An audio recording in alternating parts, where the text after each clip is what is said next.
फरवरी 26, 2019 सुबह 3 बजे पाकिस्तान के खैबर पख्तूनख्वा प्रांत के दक्षिण पूर्व में स्थित बालाकोट शहर उस समय शांति की नींद में था। अचानक एक जोरदार विस्फोट की आवाज ने पूरे क्षेत्र को हिलाकर रख दिया। इसके बाद जमीन में भी झटके महसूस होने लगे, जिससे स्थानीय लोग अपने बिस्तरों से चौंककर उठने लगे और बाहर भागने लगे। लोगों के सिर के ऊपर अचानक कई लड़ाकू विमान तेजी से उड़ते दिखाई दिए।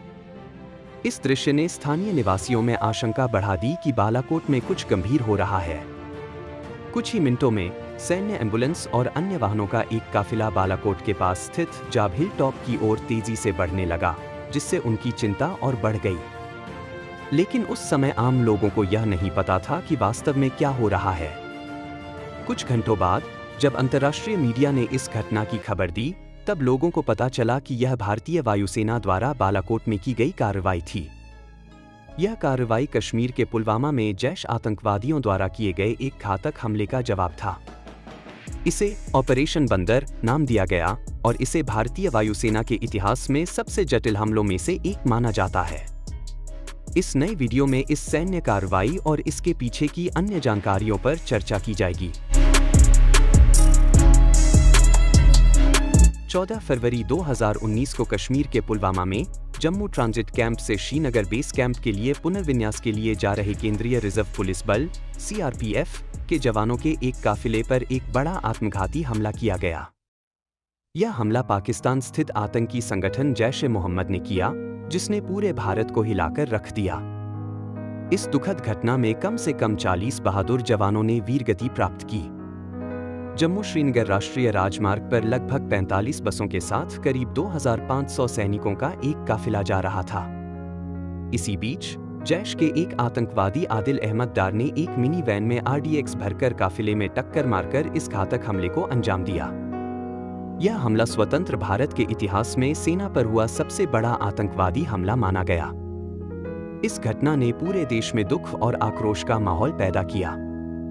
राष्ट्रीय और अंतर्राष्ट्रीय मीडिया ने इसे लेकर रिपोर्टिंग की, जिससे पाकिस्तान की एकता और संप्रभुता को चुनौती देने की मांग उठी। सरकार ने यह निर्णय लिया कि भारत विरोधी ताकतों और उन्हें समर्थन देने वाले आतंकवादी संगठनों जैसे जैश-ए-मोहम्मद को कठोर दंड दिया जाना चाहिए। तब की केंद्रीय सरकार पर इस तरह के हमलों के संदर्भ में भारतीय सशस्त्र बलों की कार्रवाई करने का भारी दबाव था। सुरक्षा विशेषज्ञों ने इस हमले का कड़ा जवाब देने की बात की। पुलवामा हमले के अगले दिन 15 फरवरी 2019 को सुबह 9 बजे प्रधानमंत्री नरेंद्र मोदी की अध्यक्षता में केंद्रीय मंत्रिमंडल की सुरक्षा समिति की बैठक हुई।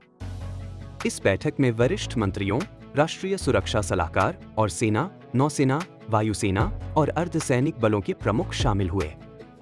बैठक में यह निर्णय लिया गया कि इस नीच कृत्य के लिए जिम्मेदार आतंकवादी को हर हाल में खोजकर मारना है। प्रधानमंत्री मोदी ने राष्ट्रीय सुरक्षा सलाहकार अजीत डोभाल को निर्देश दिया कि पुलवामा हमले का जवाब जल्दी से पाकिस्तान को दिया जाए। इस निर्णय के चलते मीडिया और जनता के सामने मोदी सरकार ने मौन बनाए रखा। प्रधानमंत्री मोदी के नेतृत्व में पाकिस्तान समर्थित आतंकवादी संगठन जैश-ए-मोहम्मद के खिलाफ एक रणनीतिक जवाब देने के लिए केंद्रीय मंत्रिमंडल की सुरक्षा समिति की बैठक हुई। इस बैठक के कुछ ही मिनटों बाद राष्ट्रीय सुरक्षा सलाहकार अजीत डोभाल ने दक्षिण ब्लॉक में अपने वॉर रूम में सेना के प्रमुखों और खुफिया एजेंसियों के प्रमुखों के साथ कई घंटों तक गुप्त चर्चा शुरू की। जनरल बिपिन रावत, जो तब सेना के प्रमुख थे, ने बताया कि पाकिस्तान और पाक अधिकृत कश्मीर में आतंकवादी ठिकानों को नष्ट करने के लिए कमांडो ऑपरेशन करने की तैयारी है। Air chief marshal BS Dhanoa ने बताया कि वे सटीक हवाई हमलों के लिए भी तैयार हैं। इसके साथ ही नौसेना के प्रमुख एडमिरल सुनील लांबा ने भी समर्थन देने की बात कही। डोभाल ने भारत की खुफिया एजेंसियों के प्रमुखों से उन आतंकवादी ठिकानों की पहचान करने का आग्रह किया, जिन्हें हमले के लिए लक्षित किया जाना है। उन्होंने कहा कि सही खुफिया जानकारी के आधार पर यह तय किया जाना चाहिए कि कहां, कैसे और किस बल का उपयोग करना है।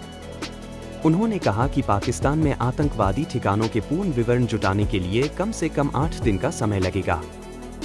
इसके जवाब में खुफिया एजेंसियों के प्रमुखों ने कहा कि उनकी प्रणालियों से ये जानकारी प्राप्त करना संभव है। इस पर डोभाल ने आदेश दिया कि देश के दुश्मनों के खिलाफ इस संघर्ष के लिए मददगार खुफिया इमेजरी और अन्य गुप्त जानकारियां सेना को उपलब्ध कराई जाएं। अजीत डोभाल के निर्देश के अनुसार भारत की तकनीकी खुफिया एजेंसी राष्ट्रीय तकनीकी अनुसंधान संगठन (NTRO) ने अपने 9 अत्याधुनिक उपग्रहों को पाकिस्तान के सभी क्षेत्रों की निगरानी के लिए नियुक्त किया। ये उपग्रह पाकिस्तान के विभिन्न हिस्सों की वास्तविक समय में इमेजरी इकट्ठा कर रहे थे। साथ ही भारत की विदेशी खुफिया agency research and analysis wing (RAW) की फील्ड इंटेलिजेंस यूनिट्स ने पाकिस्तान में जैश-ए-मोहम्मद के सभी गतिविधियों को सही ढंग से ट्रैक किया। NTRO के मानवरहित खुफिया विमानों ने मुजफ्फराबाद, चकोठी और बालाकोट सहित पाक अधिकृत कश्मीर में आतंकवादी कैंपों का भी मुआयना किया। पिछले दिनों RAW के सिग्नल इंटेलिजेंस विमानों ने बालाकोट क्षेत्र में एक बड़े भवन में सैकड़ों मोबाइल सिग्नल सक्रिय होने की जानकारी दी। RAW की फील्ड यूनिट्स ने पुष्टि की कि यह एक बड़ा आतंकवादी प्रशिक्षण केंद्र है। इन सब जानकारी के बाद डोभाल ने प्रधानमंत्री नरेंद्र मोदी से मुलाकात की। उन्होंने बताया कि जैश-ए-मोहम्मद संगठन पाकिस्तान में भारत के खिलाफ बड़े और खतरनाक आतंकवादी ठिकानों का संचालन कर रहा है। इसलिए डोभाल ने कहा कि इन ठिकानों को नष्ट करने के लिए एक गंभीर हमले की आवश्यकता है। उन्होंने अपनी राय दी कि इन कार्रवाइयों को प्रभावी ढंग से अंजाम देने के लिए भारतीय वायुसेना सबसे उपयुक्त होगी। प्रधानमंत्री मोदी ने डोभाल की बात मान ली और कुछ ही मिनटों में सेना और नौसेना के प्रमुखों की अनुमति से जैश-ए-मोहम्मद के प्रशिक्षण ठिकाने बालाकोट पर वायुसेना के हमले के लिए डोभाल की योजना को अंतिम मंजूरी दे दी। प्रधानमंत्री की स्वीकृति के साथ डोभाल ने एक विशेष कार्य बल का गठन किया जिसमें air chief marshal BS Dhanoa, RAW प्रमुख अनिल दसमाना, NTRO प्रमुख सतीश जास और IB प्रमुख राजीव जैन शामिल थे। यह विशेष कार्य बल हमले के दिन और समय का निर्णय करेगा। साथ ही इस योजना को बिना किसी गलती के लागू करने के लिए एयर चीफ मार्शल धनोआ ने नई दिल्ली में वायुसेना के उच्च अधिकारियों की एक गुप्त बैठक बुलाई। इस बैठक में मिराज 2000 फाइटर विमानों को बालाकोट हमले के लिए चुना गया, जो दूर की दुश्मन लक्ष्यों को सटीकता से भेदने में सक्षम थे। इन विमानों को एयर कवर प्रदान करने के लिए Su-30 फाइटरों को भी तैनात किया गया। इसके अलावा मिशन में शामिल विमानों के लिए एयर टैंकरों को भी उड़ान भरने का आदेश दिया गया। बालाकोट में जैश के ठिकाने को नष्ट करने के लिए भारी गाइडेड बमों का इस्तेमाल करने का निर्णय लिया गया। अंत में पाकिस्तान के बालाकोट पर भारतीय वायु हमले की योजना को ऑपरेशन बंदर नाम दिया गया और यह तय किया गया कि यह 26 फरवरी 2019 की आधी रात को होगा।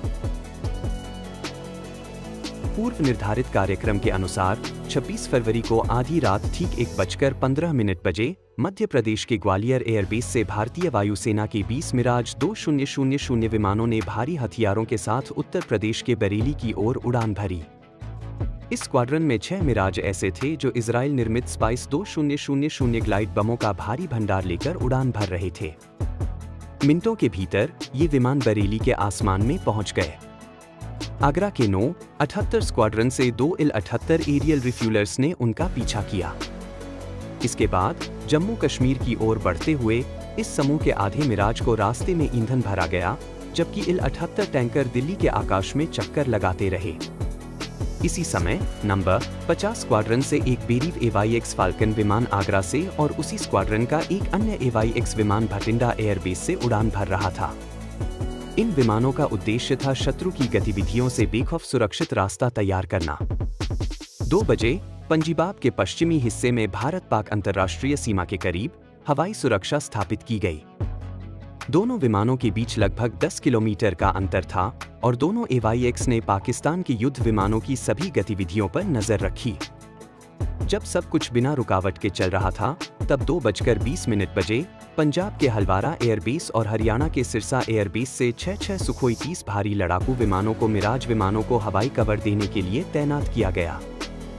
ये सुखोई अचानक अपनी दिशा बदलकर पंजाब के दक्षिण में राजस्थान की ओर बढ़े। इससे पाकिस्तान के रडार स्टेशनों में बड़ी चिंता उत्पन्न हुई। पाकिस्तान को लगा कि भारतीय वायुसेना सुक्कुर या बहावलपुर की ओर आक्रमण करने की योजना बना रही है। परिणामस्वरूप पाकिस्तान वायुसेना ने सभी F-16 फाइटरों को खतरे की सूचना दी और बहावलपुर और सुक्कुर की ओर उड़ान भरने लगे। लेकिन पाकिस्तान वायुसेना को यह समझ में नहीं आया कि यह भारतीय वायुसेना का एक कुशल जाल था।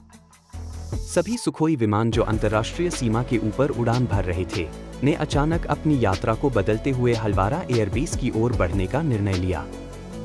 भारतीय अवैक्स विमानों ने समझा कि पाकिस्तान के विमान उनकी मुख्य ठिकानों सारगोधा एयरबेस और राजस्थान सीमा के पास उड़ान भर रहे हैं। इस पर 2:45 बजे भारतीय मिराज फॉर्मेशन ने अपने आक्रमण मिशन की शुरुआत की। इस प्रक्रिया में एक कमांड और कंट्रोल सेंटर के रूप में कार्य कर रहे अवैक्स ने पश्चिमी कमांड हेडक्वार्टर को रियल टाइम डेटा विश्लेषण के जरिए सभी सूचनाएं दी। यह जानकारी उस समय नई दिल्ली में प्रधानमंत्री, राष्ट्रीय सुरक्षा सलाहकार और 3 सैन्य प्रमुखों को भी उपलब्ध कराई गई। हालांकि अचानक पाकिस्तान वायुसेना का एक सैब एयरबॉर्न और अर्ली वार्निंग एयरक्राफ्ट मंशेर में पाया गया। अवैक्स ने सुखोई विमानों को लौटने के लिए निर्देश दिया। यदि यह पाकिस्तानी अवैक्स किसी भी तरह की खतरा उत्पन्न करता है तो इसे भारतीय हवाई क्षेत्र में ही नष्ट करना था। सुखोई विमानों ने विशेष प्रकार के नोवेटर अवैक्स किलर मिसाइलों से लैस होकर लक्ष्य की ओर उड़ान भरी। लेकिन उस समय तक पाकिस्तान का अवैक्स और दक्षिण की ओर जा चुका था, इसलिए सुखोई भारतीय आकाश में ही रह गए। फिर एक बार फिर फाल्कन विमान ने मिराज फॉर्मेशन को निर्देश दिया। इस निर्देश के बाद बिना किसी रडार की निगरानी में आए कम से कम 16 मिराज विमानों का समूह लगभग 30,000 फीट की ऊंचाई पर पाकिस्तान की हवाई सीमा में प्रवेश कर गया और बालाकोट की ओर तेजी से बढ़ा। इस हमले में कुल 20 विमान शामिल थे। 3 बजे मिराज स्ट्राइक ग्रुप ने जेश प्रशिक्षण केंद्र जाप टॉप में 3 बड़े भवनों पर 6 इजरायली निर्मित स्पाइस ग्लाइडिंग बमों को गिराकर उसे आग के गोले में तब्दील कर दिया। इस हमले को पूरा करने में केवल 5 मिनट लगे। मिराज विमानों ने भारी विस्फोट के बाद तुरंत भारतीय सीमा के भीतर अपने ठिकानों पर सुरक्षित लौटने की कोशिश की। इस प्रकार पुलवामा में शहीद हुए वीर जवानों की कुर्बानी को कभी नहीं भुलाने का संकल्प लेते हुए प्रधानमंत्री नरेंद्र मोदी ने पाकिस्तान की धरती पर बालाकोट में इस अभियान के माध्यम से भारतीय वायुसेना ने अपनी कार्रवाई को अंजाम दिया। पाकिस्तान पर भारतीय वायुसेना द्वारा किए गए इस ऑपरेशन बंदर को पाकिस्तान के राजनीतिक और सैन्य नेतृत्व ने गहरा आघात अनुभव किया। इस घटना ने दुनिया को फिर से यह स्पष्ट कर दिया कि भारत किसी भी समय, किसी भी स्थान पर पाकिस्तान के किसी भी हिस्से पर हमला कर सकता है। पाकिस्तान ने भारत को कई बार चुनौती दी थी, लेकिन इस घटना ने उनके सशक्त रक्षा तंत्र को भी हिला दिया।